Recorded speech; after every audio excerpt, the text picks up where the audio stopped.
আমরা মানে শুরু করলে ভালো হবে, কারণ আসলে অনেক কম। আমরা যারা আছি তারা শুরু করে দিই। ঠিক আছে, পরে যারা আসবেন হয়তো ওনারা পরে জয়েন করবেন।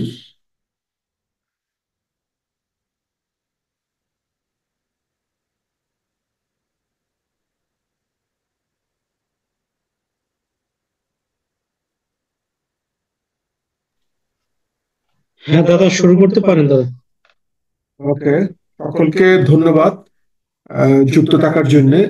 আজকে যে জিনিসটা আমরা পর্ব দুইতে কিছু সংজ্ঞা নিয়ে আলোচনা করব, এরপর একটা ছোট্ট এক্সারসাইজ করার চেষ্টা করব। প্রথমেই যে জিনিসটা সেটা হচ্ছে আমরা একটু একটু দেখি।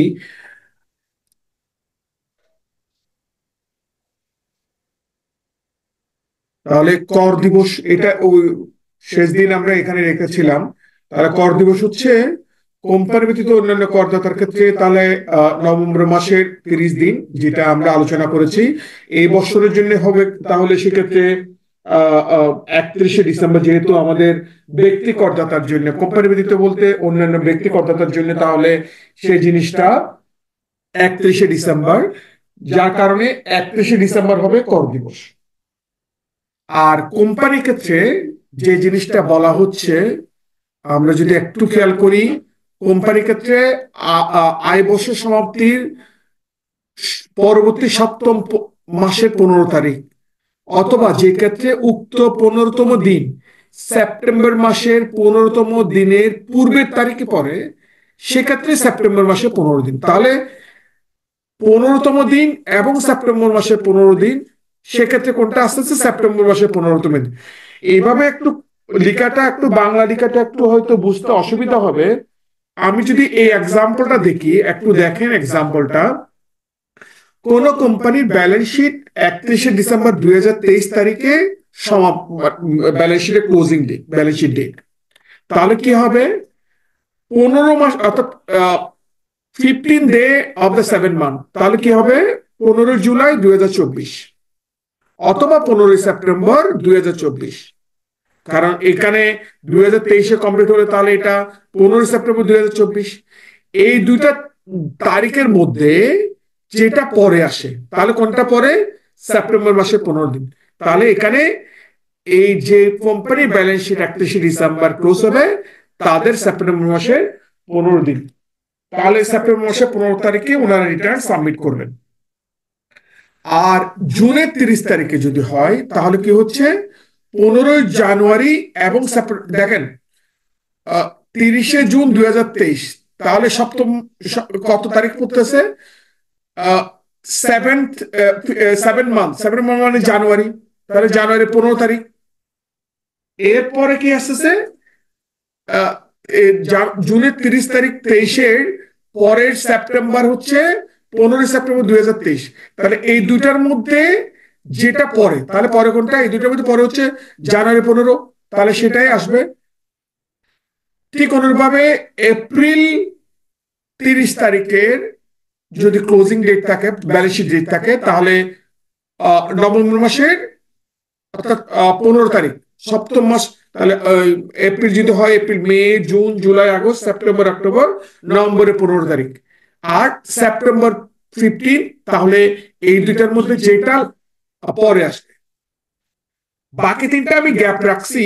আমরা একটা এক্সেল ফাইল খোলার সুযোগ দিবেন, আমি তারপর ওই ওই ফাইলটা,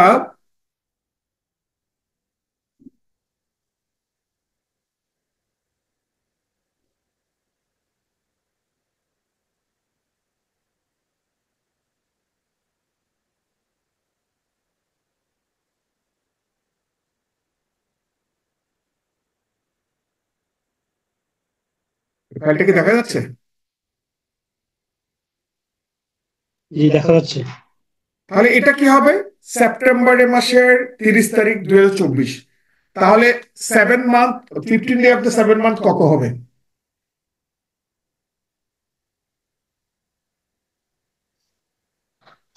অক্টোবর, নভেম্বর, ডিসেম্বর। আমার তো সামনে পরীক্ষা, আমাকে গড়ে দিনে তো। যা October, November, December, January, February, March, তাহলে এপ্রিল 15, 2025। আমি কি ভুল বলছি? Sorry, April, September, October, November, December, January, February, March, তাহলে এপ্রিলে 15। তাহলে এটা অথবা সেপ্টেম্বরের 30 তারিখ হলে কি হবে? এর পরবর্তী সেপ্টেম্বরের, তাহলে সেপ্টেম্বর 2025, কারণ এটার এই সেপ্টেম্বর 30 তারিখের পরে আসবে কোনটা? 25। তাহলে এই দুটার মধ্যে হুইচেভার পরে আসবে, কোনটা পরে আসছে? তাহলে এটা পরে আসছে। 15 সেপ্টেম্বর 2025। তাহলে কোন কোম্পানির ব্যালেন্স শিট যদি 30 সেপ্টেম্বর 2024 হয়, তাহলে আমরা আমরা কি ক্যালকুলেশন করলাম? 15 day of the month, 7 month, তাহলে এপ্রিল 15 অথবা 15 সেপ্টেম্বর। তাহলে এদের রিটার্ন সাবমিশন ডেট হচ্ছে 15 সেপ্টেম্বর 2025। 2025। এই এক্সাম্পলটা আশা করি ক্লিয়ার। পরেরটা যদি করি তাহলে কি হবে? মে, তাহলে May, June, July, August, 15 November 25। September, October, November, না, মে তো June, July, August, September, October, November, 6 মাস। তাহলে নভেম্বর হলে কি হবে? মে থেকে কাউন্ট করতে হবে না? না, মে 30 তারিখ, 31 তারিখে ক্লোজ না, তাহলে কি? 31 তারিখ ক্লোজ, পরের মাস থেকে হবে না? এক্স্যাক্টলি, অর্থাৎ ব্যালেন্স শিটে পরের মাস থেকে। পরের আগেটা দেখেন, সেপ্টেম্বর ক্লোজ, তাহলে October, November, December, January, February, March, 6 মাস গেল। এরপরে এপ্রিলে 15 তারিখ। তাহলে এটা যদি মেতে কমপ্লিট হয়, তাহলে মে শেষ হলে June, July, August, December, September, October, November, ডিসেম্বরে 15 তারিখ, নাকি? ডিসেম্বর 15 তারিখ। 2024। আর মের পরে সেপ্টেম্বর না, 2024। তাহলে কোনটা লেট পরে আসবে? এটা পরে, নাকি? এটা ক্লিয়ার হয়েছে কিনা? হ্যাঁ, জি ক্লিয়ার। এর পরেরটা যদি দেখি তাহলে কি হবে?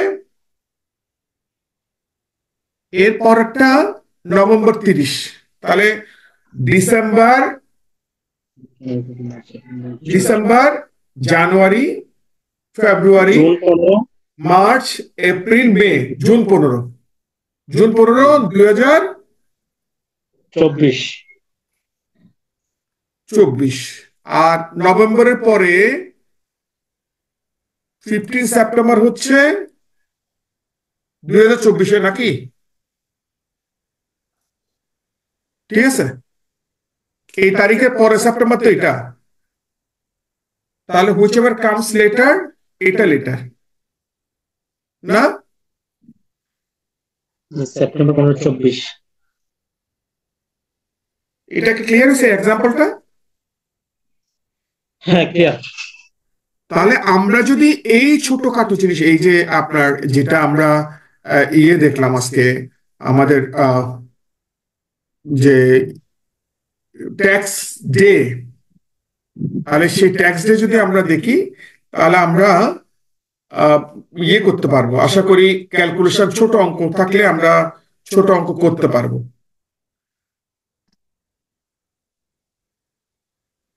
এখন যদি আবার আমি একটু শেয়ার দিই,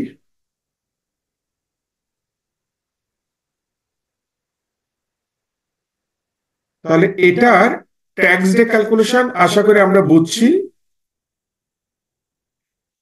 তাহলে এটা কর দিবস সম্পর্কে আহ আশা করি আপনারা একটু পড়ে, যদি পারেন, যদি এটা আসে, তাহলে যদি সংজ্ঞায়ও আসে বা টিকায়ও আসে, তাহলে 2-23, ধারা 2-23 কর দিবস, এটা দিয়ে ব্যক্তির ক্ষেত্রে একটা জিনিস দিবেন 30 নভেম্বর, আর কোম্পানির ক্ষেত্রে সপ্তম মাসে 15 দিন অথবা 15 সেপ্টেম্বর এই দুটার মধ্যে যে তারিখটা পরে আসবে সেটাই ট্যাক্স ডে হিসাবে কোম্পানির ক্ষেত্রে বিবেচিত হবে। এইভাবে একটু সুন্দর করে লিখে আর একটা দুটা এক্সাম্পল দিয়ে এই জিনিসটা করলে ফুল মার্কস চলে আসবে। এখন আসি আয় বর্ষ আর কর বর্ষ।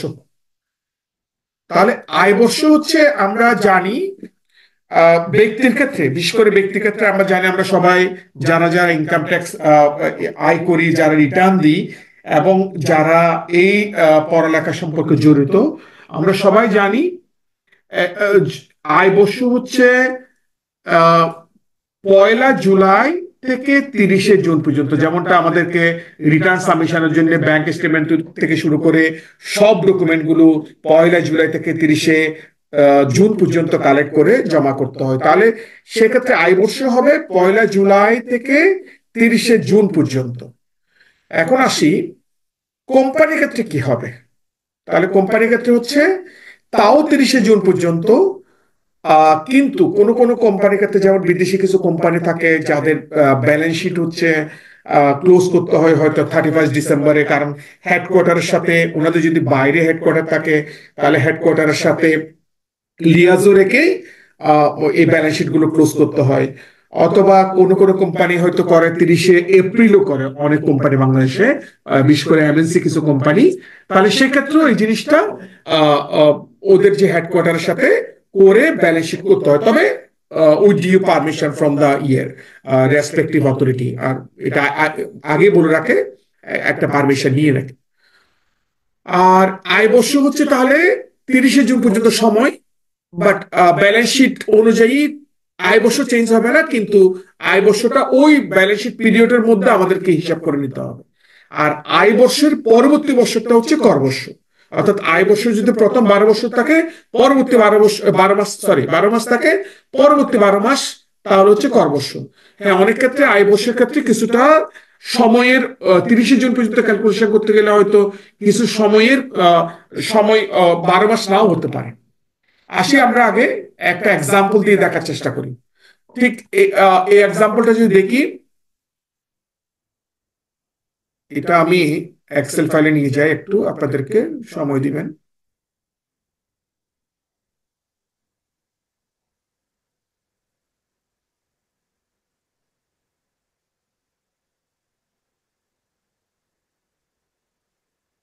আচ্ছা, তাহলে ব্যক্তির ক্ষেত্রে তাহলে আমরা যেটা বলেছিলাম, ব্যক্তির ক্ষেত্রে হচ্ছে 30 জুন যদি 2024-এ ক্লোজ হয়, তাহলে ইনকাম ইয়ার হচ্ছে আগের বছরের 1 জুলাই থেকে কাউন্ট হয়েছে, 1 জুলাই 2023 থেকে 30 জুন 2024 পর্যন্ত। তাহলে ইনকাম ইয়ার হবে 2023-2024। আর অ্যাসেসমেন্ট ইয়ার, আয় বর্ষ এবং কর বর্ষ হবে 2024-25। সেটা আমরা মোটামুটি জানি।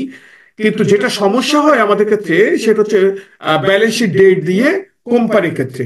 এই জিনিসগুলোর জন্য আমরা একটা এক্সাম্পল হিসেবে এখানে দিছি যে ব্যালেন্স শিট ক্লোজিং ডেট। তাহলে ডিসেম্বর 31 2023 যদি হয়, তাহলে দেখেন এইটা 2023 যদি হয়, নর্মাল ক্ষেত্রে আপনি যদি এটা ব্যক্তির ক্ষেত্রে চিন্তা করতেন, তাহলে 1 জুলাই 2023 থেকে শুরু করে ইনকামটা জুন 2023 পর্যন্ত চলমান থাকবে 12 মাস। তাহলে সেক্ষেত্রে এই জিনিসটা পরের যে 6 মাসটা যেখানে পড়েছে, তাহলে সেটা পড়েছে 24-এর মধ্যে, 23-24-এর মধ্যে। তাহলে সেক্ষেত্রে ইনকাম ইয়ার হবে 2023-24, আর এর পরবর্তী বছর এটা হবে 2024-25 হচ্ছে কর বর্ষ। জুন 2023 যদি হয় তাহলে কি হবে, যেহেতু জুনে 23-এ ক্লোজ হয়েছে, তাহলে 22-23, কারণ 22-এর জুলাই থেকে শুরু হয়েছে আর 30-জুন পর্যন্ত শেষ। এটা যেহেতু একদম পুরোটাই মিলে গেছে, এক্ষেত্রে কোনো আশা করি বুঝতে অসুবিধা হবে না, কারণ হচ্ছে 22 থেকে 23। তাহলে এখানে 22 থেকে 23 হচ্ছে ইনকাম ইয়ার, আর অ্যাসেসমেন্ট ইয়ার হচ্ছে 23 থেকে 24। এই ক্ষেত্রে কি হবে, যদি এপ্রিল 30 2024-এ ক্লোজ হয় তাহলে কি হবে, তাহলে হচ্ছে এপ্রিল 30 2024, তাহলে জুন 2024-এ একটা বর্ষ আয় বর্ষ শেষ হওয়ার কথা। তাহলে জুন 2024 পিছনেরটা আমরা সিলেক্ট করলাম, তাহলে 23 থেকে 24 হচ্ছে আয় বর্ষ, আর 24 থেকে 25 হচ্ছে কর বর্ষ। যদি আমরা এই তিনটা এক্সাম্পল দেখি। সেপ্টেম্বর 30, 2024, তাহলে এটা আয় বর্ষ কি হতে পারে?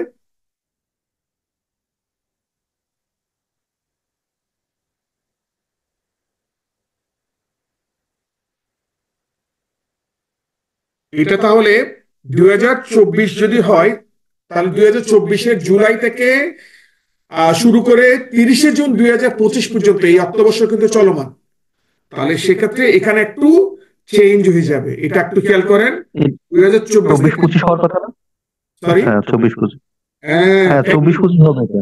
হ্যাঁ, থ্যাংক ইউ। এই কারণে ট্যাক্টফুলি এই এক্সাম্পলটা আমি নিয়ে এসেছি। ঠিক আছে, থ্যাংক ইউ। আর মে 31, 2024 থেকে শুরু করে যেটা আসবে সেটা হবে, তাহলে এটা ইজি, এটা বুঝতে পারছেন আপনারা। এটা 2023 থেকে 2024, কারণ জুন এখনো ক্লিয়ার হয়নি, এই কারণে 2024 থেকে 2025। ঠিক আছে, আর এক্ষেত্রে কি হবে? 2023 থেকে 2024, আর 2024 থেকে 2025। এটা তো কোনো সমস্যা নেই, আশা করি সবাই বুঝছেন। তাহলে জি। যদি আমি দুইটা জিনিস আলোচনা করলাম, একটা হচ্ছে কর বর্ষ। এটা একটু আমি অফ করে আমি আবার একটু, তাহলে আমরা এর আগের যেটা আলোচনা করছিলাম যে প্রথম হচ্ছে কর দিবস, তাহলে কর দিবসও এক্সাম্পল লিখে দিবেন। আর যদি আয় বর্ষের জন্য যদি আসে, যদি টিকা বা ছোট প্রশ্ন আসে, চেষ্টা করবেন দুইটা এক্সাম্পল তুলে দিতে, যেহেতু আপনারা এক্সাম্পল দিয়ে দিয়ে মোটামুটি জিনিসটাকে আয়ত্ত করার চেষ্টা করতেছেন। এখন আর যেহেতু ছোট ছোট এক্সাম্পলের মাধ্যমে যখন শিখবেন, তখন এই জিনিসগুলো আর আপনাদের জন্য ভুলার কোনো অবকাশ থাকবে না, মোটামুটি মনে থাকবে। তাহলে এই এক্সাম্পলটা আমরা দেখলাম। এখন আসি ধারা 2-এর 26-এর মধ্যে কি আছে? কর অব্যাহতি। কর অব্যাহতি অর্থ কোনো ব্যক্তিকে নিম্নবর্ণিত সুবিধা প্রদানের মাধ্যমে এই আইনের অধীন উদ্ভূত কোনো কর দায় হতে আংশিক বা সম্পূর্ণ মুক্ত করা। তাহলে অনেক সময় হয় না যে আমরা যে টাকাটা ইনকাম করলাম তার মধ্যে এই এই জিনিস বাদ যাবে, এটা ইনভেস্ট করার কারণে এই ট্যাক্স কম হবে, এই জিনিসগুলোই হচ্ছে অব্যাহতি। তাহলে এই অব্যাহতিতে 3 ভাগে ভাগ করছে। একটা হচ্ছে রিয়াত, অবকাশ, অব্যাহতি, যেটা ষষ্ঠ তফসিলে যে আইনের মধ্যে আমরা দেখবো, আস্তে আস্তে দেখবো। ষষ্ঠ তফসিলের অংশ একে মোট পরিগণনা থেকে বাদ। আমি এখানে অনেকগুলো দফা ছিল, তার মধ্যে থেকে কিন্তু শুধুমাত্র আমি একটা দফা আলোচনা করছি এখানে, 27 নাম্বার, যেখানে বলা হচ্ছে কি চাকরি হইতে আয় হিসেবে পরিগণিত আয়ের 1/3 বা 4,50,000 টাকা যেটা কম হবে সেটাই মোট আয় থেকে বাদ যাবে। অর্থাৎ কোন কর্মকর্তার বেতন যদি সারা বছরে টোটাল মিলে, আমি পরে আমরা সেগমেন্টে যাব, টোটাল মিলে যদি কোন একজন করদাতার আয় বর্ষে 10 লাখ টাকা ইনকাম হয়, তাহলে উনি উনার কর অব্যাহতি পাবে কত? কর অব্যাহতি পাবে 3/1, অর্থাৎ 3,33,000 টাকা, অথবা 4.5 লাখ টাকা, যেটা কম হবে। তাহলে 3,33,000 টাকা হচ্ছে এটা কম, সেক্ষেত্রে 10 লাখ টাকা মোট আয় হিসেবে পরিগণিত হবে না। মোট আয় থেকে 3,33,000 টাকা বাদ দিলে 6,67,000 টাকা ওনার মোট আয় হিসেবে, মোট আয় বলতে কি করযোগ্য আয়, মোট আয় বলতে এখানে শব্দটা হচ্ছে মোট করযোগ্য আয় হিসেবে পরিগণিত হবে। আর অন্যদিকে আরেকটা জিনিস দেখেন, গ নাম্বারে, এই যে এখানে 26-এর গ নাম্বারে বলা হচ্ছে মোট আয় পরিগণনা থেকে কোনো আয় বাদ দেওয়া। যেমন আমরা যেরকম শেয়ার মার্কেটে যখন আমরা কোন একটা শেয়ার কিনি, তখন আমরা ওখান থেকে ওই শেয়ারটা যদি আমাদের বিইউ অ্যাকাউন্টে থেকে যায়, তখন আমরা কিছু ওখান থেকে লভ্যাংশ পাই। এখন আসেন, এই লভ্যাংশটা দফা 36-এ বলা হচ্ছে কোন স্বাভাবিক ব্যক্তির ক্ষেত্রে এই লভ্যাংশটা 50 লক্ষ টাকা পর্যন্ত হচ্ছে, সরি লভ্যাংশ না, আমি ভুল বললাম, এটা হচ্ছে ওই মূলধনী আয়। অর্থাৎ শেয়ার মনে করেন আপনি কিনছেন, কোন একটা কোম্পানির শেয়ার কিনছেন মনে করেন 300 টাকা দিয়ে, তাহলে 300 টাকা দিয়ে ক্রয়কৃত শেয়ার যদি আপনি 600 টাকা দিয়ে বিক্রি করেন, তাহলে বাকি 300 টাকা কিন্তু হচ্ছে আপনার মূলধনী আয়। এই মূলধনী আয়টা 50 লক্ষ টাকা পর্যন্ত হচ্ছে কর মুক্ত। অর্থাৎ ব্যক্তির ক্ষেত্রে এটা যদি স্টক এক্সচেঞ্জে তালিকাভুক্ত কোনো কোম্পানি হয় তাহলে 50 লক্ষ টাকা পর্যন্ত হচ্ছে করমুক্ত। তাহলে মোট আয় পরিগণনা থেকে যে জিনিসটা সেই জিনিসটার ক্ষেত্রে আমরা এই অংশটা বিবেচনা করবো না, তাহলে এই অংশটা পুরোটাই মোট আয় থেকে বাদ যাবে। যদি 50 লক্ষ টাকা থেকে আমরা কম পাই, মূলধনী আয় পাই, তাহলে কর অব্যাহতি যদি আসে তাহলে সেক্ষেত্রে দুইটা উদাহরণ নিজের মতো করে দিয়ে মোটামুটি এটাকে একটা সংজ্ঞা বা টিকার মধ্যে নিয়ে আসবে। এরপরে হচ্ছে দফা 2 অর্থাৎ ধারা 2-27 নম্বরে বলা হচ্ছে করমুক্ত সীমা, অর্থাৎ মোট আয়ের একটা সীমা যেটা পর্যন্ত কোনো কর দিতে হয় না। যেমন 2024-25 অর্থ বছরের আয়করের যে উল্লেখযোগ্য পরিবর্তন ছিল সেখানে দেখা যাচ্ছে 23-24 এটা একটা কর হার ছিল প্রথম 3.5 লাখ টাকা, স্বাভাবিক ব্যক্তির ক্ষেত্রে প্রথম 3.5 লাখ টাকা পর্যন্ত 0%, পরবর্তী 1 লাখ, 3 লাখ, 4 লাখ, 5 লাখ, এর মধ্যে 5, 10, 15, 20, 25 এই পার্সেন্টেজটা। এটা পরবর্তীতে 2024-25 এবং 25-26 একটু পরিবর্তন হয়েছে, এটা এখানে নাই, এটা আমি আবার পরবর্তীতে নিয়ে আসবো।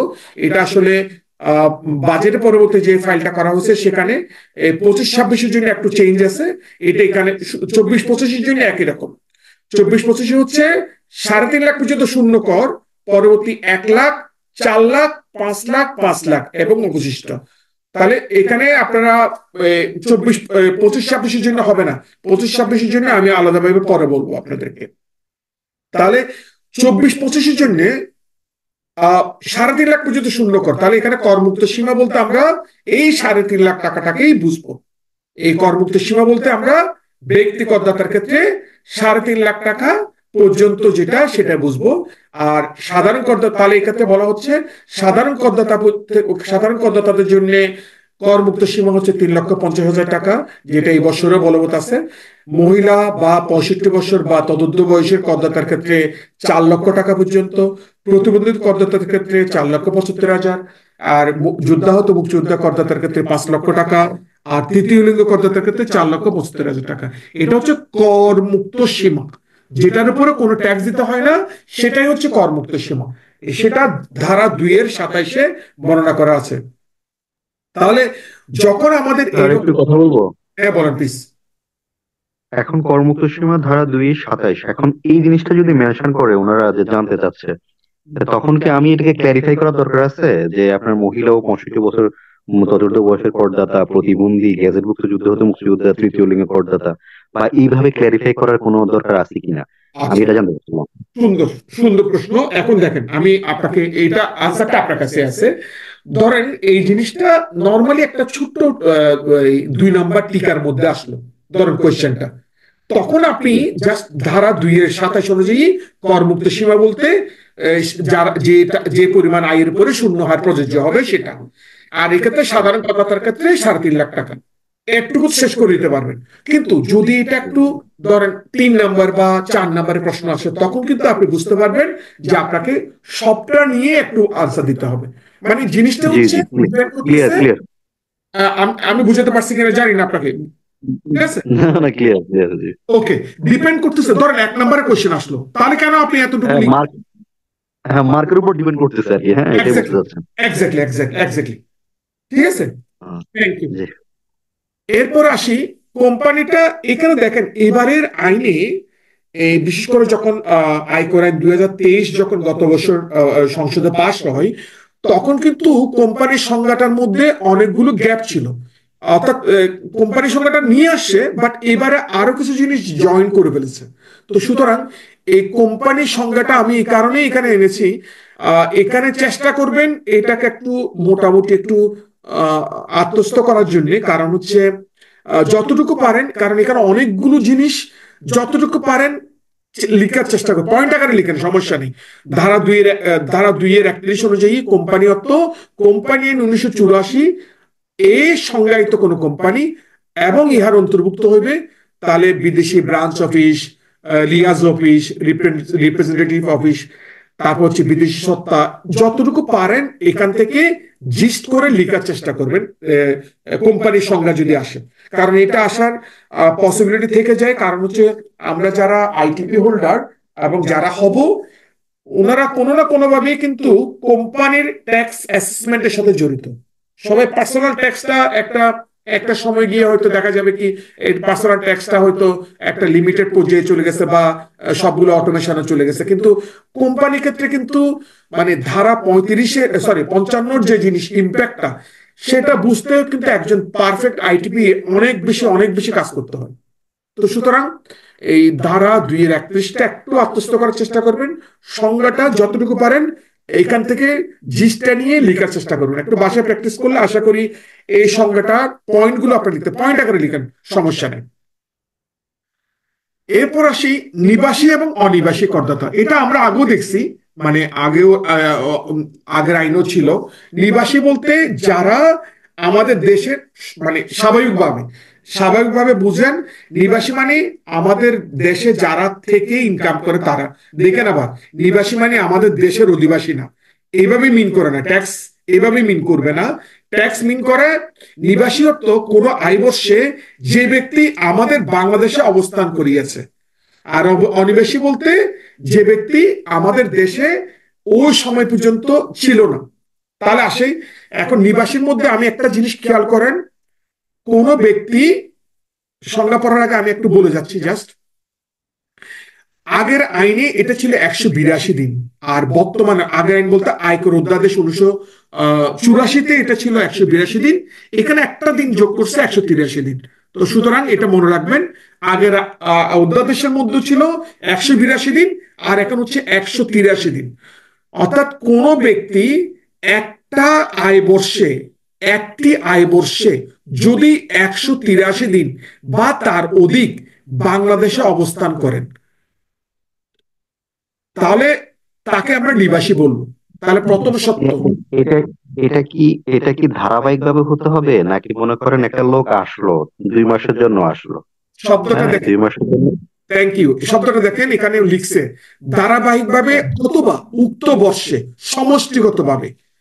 ঠিক আছে, সংজ্ঞাটা আছে উল্লেখ, আপনি এখানে দেখেন সংজ্ঞাটাতে নিবাসী অর্থ কোন আয় বর্ষে অতে দেখেন অতে ধারাবাহিকভাবে অথবা উক্ত বর্ষে সমষ্টিগতভাবে। তাহলে আপনাকে সে কন্টিনিউয়াস থাকুক অথবা সেগমেন্ট ওয়াইজ থাকুক কোনো সমস্যা নেই, তাকে কিন্তু আপনাকে কাউন্ট করতে হবে 183 দিন উনি বাংলাদেশে ছিলেন। আমি ক্লিয়ার? আচ্ছা, ক্লিয়ার। সোজা কথা হলো 183 দিন হইলে আমি এটা ধর্তব্যের মধ্যে নিব, আমি এটা এক্স্যাক্টলি তখন উনি নিবাসী। ঠিক আছে, একটা আয় বর্ষে। আচ্ছা, এখন আসেন 2 নম্বর পয়েন্ট। তাহলে একটা পয়েন্ট আমরা বুঝে ফেললাম যে কোন ব্যক্তি যদি 183 দিন বাংলাদেশে থাকে, তা একটা আয় বর্ষে যদি কোনো ব্যক্তি 183 দিন বাংলাদেশে অবস্থান করেন তাহলে উনি নিবাসী করদাতা, শেষ। ঠিক আছে, 2 নম্বর পয়েন্ট, কোন ব্যক্তি যদি 90 দিন, এটা ধারাবাহিকভাবে হতে পারে সমষ্টিগত ভাবে হতে পারে, কোন ব্যক্তি যদি 90 দিন বাংলাদেশে থাকেন একটা আয় বর্ষে কোন ব্যক্তি 90 দিন আছে বা এর পূর্ববর্তী 4 বছর, অর্থাৎ যে আয় বর্ষে আমরা ট্যাক্স ক্যালকুলেশন করছি ওই আয় বর্ষে 90 দিন উনি বাংলাদেশে অবস্থান করেছেন, এর পূর্ববর্তী 4টা আয় বর্ষে উনি টোটাল মিলে 365 দিন অবস্থান করেছেন। তাহলে দুইটা জিনিস দেখেন, 90 প্লাস 365 ফর অ্যাবাভ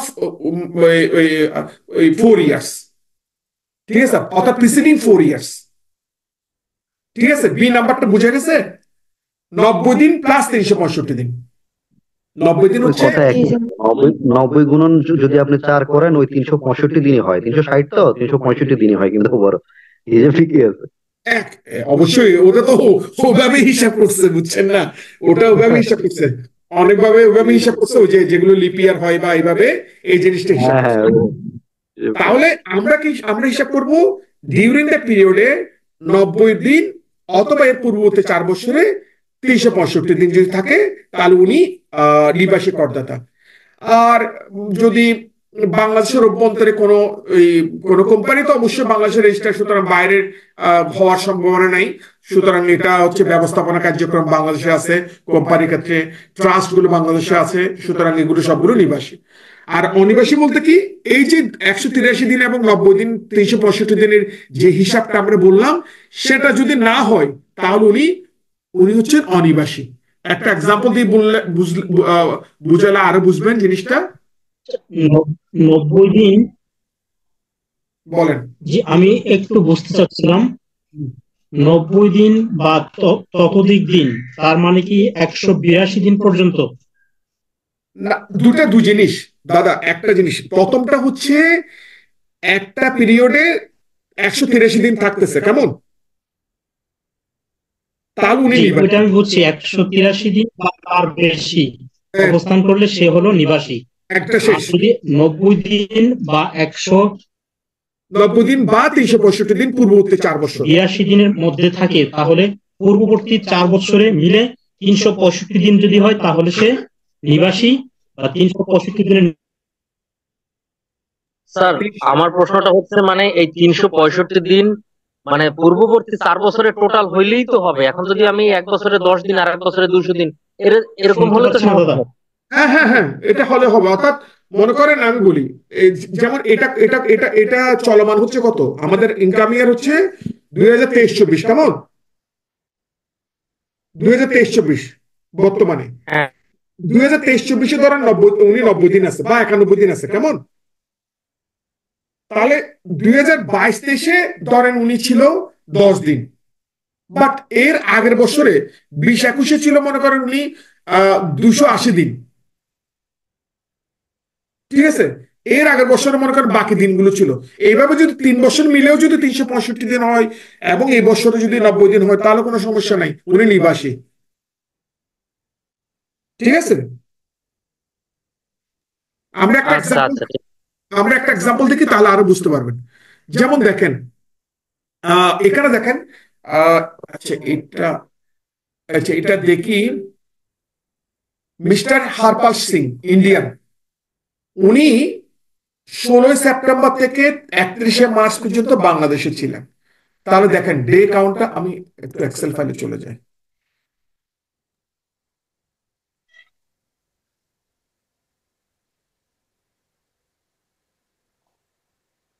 ঠিক আছে, দেখা যাচ্ছে।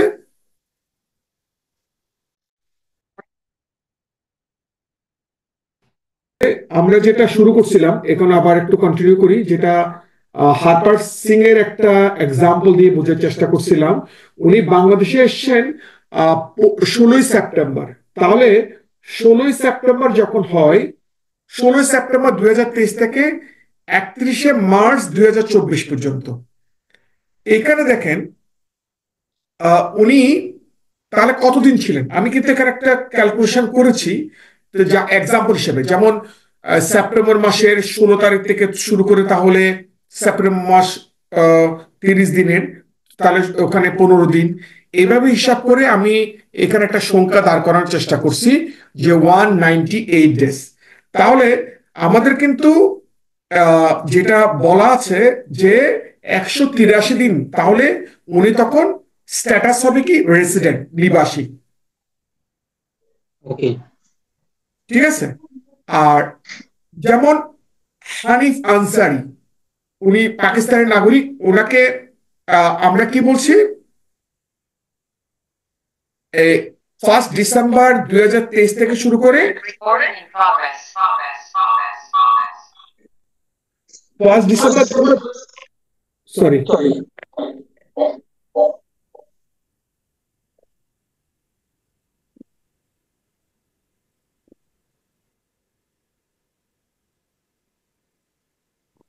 1 ডিসেম্বর 2023 থেকে শুরু করে 30 এপ্রিল 2024 পর্যন্ত উনার এখানে টোটাল ডে কাউন্ট করলে হচ্ছে 152 দিন। তো সুতরাং 183 যদি না হয়, তাহলে উনি হচ্ছে নন রেসিডেন্ট। ঠিক আছে? এখন আসে মিস সান্ড্রা, উনি ইউএস এর, উনি 1 নভেম্বর 2023 এসছেন, আর 31 মে 2024। তাহলে একটু ক্যালকুলেশন করি আমরা। নভেম্বর মাস 30 দিন, ডিসেম্বর মাস 31 দিন, জানুয়ারি মাস 31 দিন, ফেব্রুয়ারি 24 ছিল 29 দিন, ফেব্রুয়ারি, মার্চ, এপ্রিল, মে। তাহলে কতদিন হয়? 213 দিন। তাহলে উনার স্ট্যাটাস কি হবে? রেসিডেন্ট। রেসিডেন্ট। তাহলে আমরা মোটামুটি এই ছোট ছোট এক্সাম্পল করে বুঝবো। এখন আসি 1 অক্টোবর 2023 থেকে। তাহলে আসি অক্টোবর মাস 31 দিন, নভেম্বর মাস, ডিসেম্বর, জানুয়ারি, ফেব্রুয়ারি, ঠিক আছে, March, April, sorry April, May, June. কত হয়? 274। উনি তো বলার কিছুই নাই। আমি কিন্তু জুন পর্যন্ত নিয়েছি এখানে, কারণ হচ্ছে উনার ইয়েটা যেহেতু ইনকাম ইয়ারটা হবে 23-24, তাহলে জুলাইয়ের পরবর্তী অংশ তো পরবর্তী অর্থ বছরে চলে যাবে, সুতরাং এটা আমি কাউন্ট করি না, আমি 30শে জুন পর্যন্ত কাউন্ট করেছি, ঠিক আছে। তাহলে উনিও কি হবে? Resident status. এখন আসি 1 এপ্রিল থেকে। 1 এপ্রিল 2024, তাহলে এপ্রিল, মে, জুন আর আসবে, যেহেতু ওই আয় বর্ষে পড়ে নাই, ঠিক আছে। আমি বুঝতে পারছি কিনা জানি না, 91 দিন, ঠিক আছে। তাহলে উনি হচ্ছেন, যদি এই 91 দিন আর উনার যদি আগের কোনো হিস্ট্রি না থাকে, তাহলে আমরা ধরে নিব উনি আগে এখানে ছিলেন না, বর্তমান অবস্থায় ধরে নিই, আর কোনো ইনফরমেশন যেহেতু নাই। তাহলে এক্ষেত্রে স্ট্যাটাসটা কি? উনার নন রেসিডেন্ট, নাকি ভুল বললাম? না স্যার, ঠিক আছে, নন রেসিডেন্ট। তারপর আসি 1 জানুয়ারি। তাহলে কি হবে? জানুয়ারি, ফেব্রুয়ারি, মার্চ, জানুয়ারি থেকে জুন পর্যন্ত, এটা তো আসলে 6 মাস 180 দিনের উপর হয়ে যাবে, তাহলে এটাও কি স্ট্যাটাস? রেসিডেন্ট। কতদিন হবে? জানুয়ারি, February, March, April, May, June. জানুয়ারি, February, March, April, May, June. তাহলে কতদিন হয়? ও হয়নি, ভুল বলছি, জানুয়ারি। তাহলে এখানে ভুল আসছে আমাদের, জানুয়ারি 31, জানুয়ারি, ফেব্রুয়ারি 29, মার্চ, এপ্রিল, মে, জুন। কত হয়? 182। কি হবে? এটা নন রেসিডেন্ট হয়ে যাবে। কেন? আমাদের তো 183 ডেজ ছিল না, ঠিক আছে। তাহলে এই জিনিসটা আমরা বুঝলাম। এখন আসি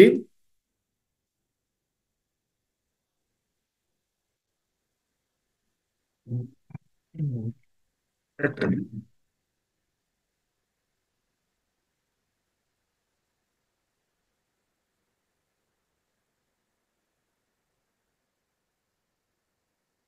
তাহলে এখন আসি আমরা আরেকটা যদি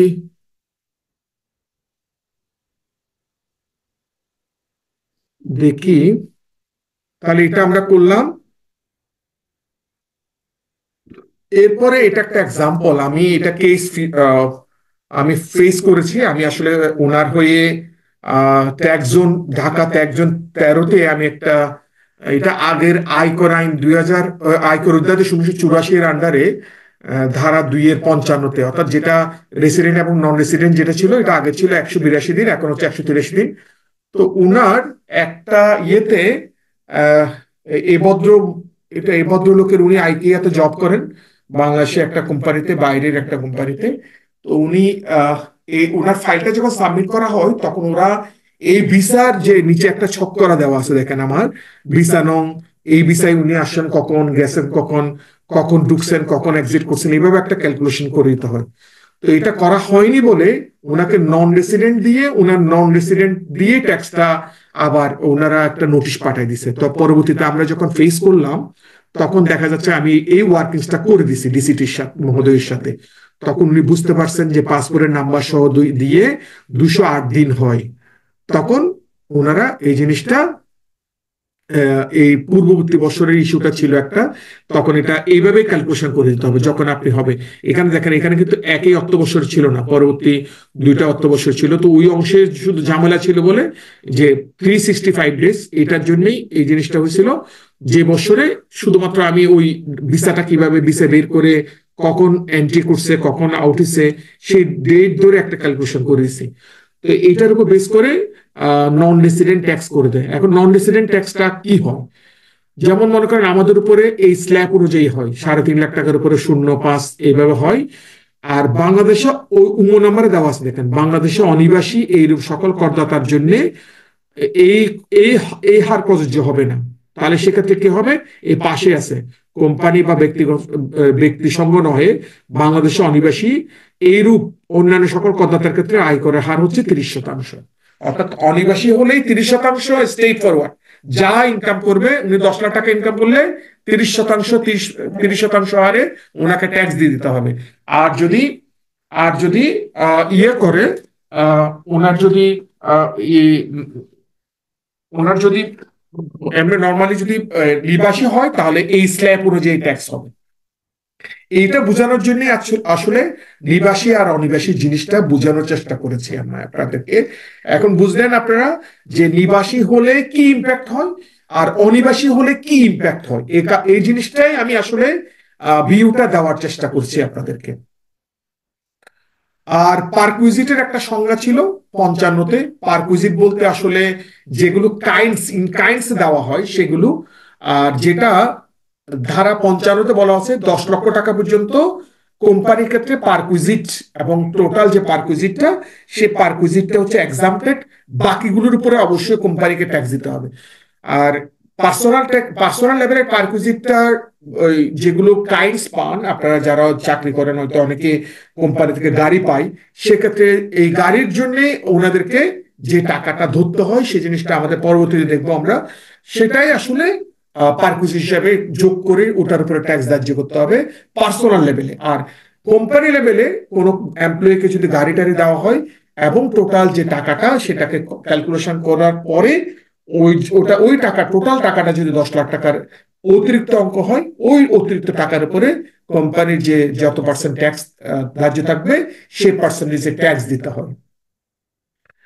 আর ব্যবসার সংজ্ঞাটা একটু আমি দেওয়ার চেষ্টা করছি, একটু পড়বেন এটা, এগুলো আসলে মানে জাস্ট বলার জন্যে।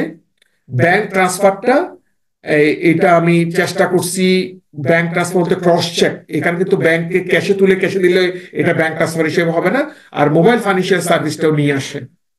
আর রপ্তানির একটা সংজ্ঞা, রপ্তানিতে ওই যে ব্যাক টু ব্যাক, আমরা যে বাংলাদেশের ভিতরে ব্যাক টু ব্যাক এলসি করি সেটাও রপ্তানির অন্তর্ভুক্ত হবে, সেই জিনিসটার জন্য আমি 3টা সংজ্ঞা এখানে নিয়ে আসছি।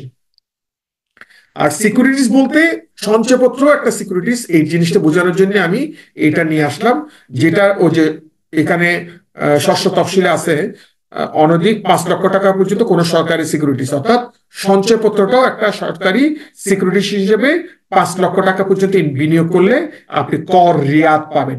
পরবর্তীতে বুঝবো কর রিয়াত কিভাবে ক্যালকুলেশন করতে হয়। এই ছিল আজকের আয়োজন।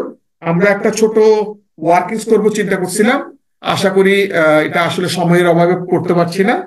আমরা নেক্সট ক্লাসে আশা করি কালকে দেখি, কালকে যদি হয় আমি কালকে ওই ইয়েটা ওই ছোট এক্সাম্পলটা কালকে করার চেষ্টা করব। কোনো কোশ্চেন থাকলে আমাকে বলতে পারেন। যারা যুক্ত ছিলেন তাদেরকে অসংখ্য ধন্যবাদ।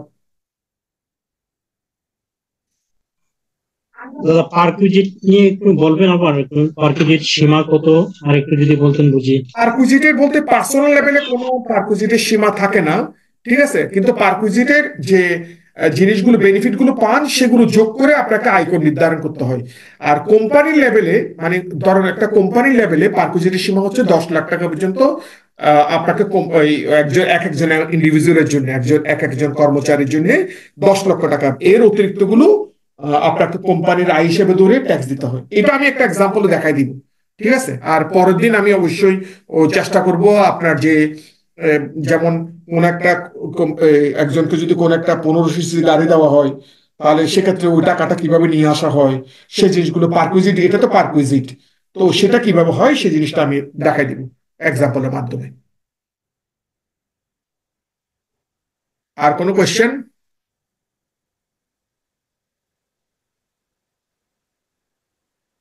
তাহলে আজকে এখানে রাখি। সকলকে অসংখ্য ধন্যবাদ।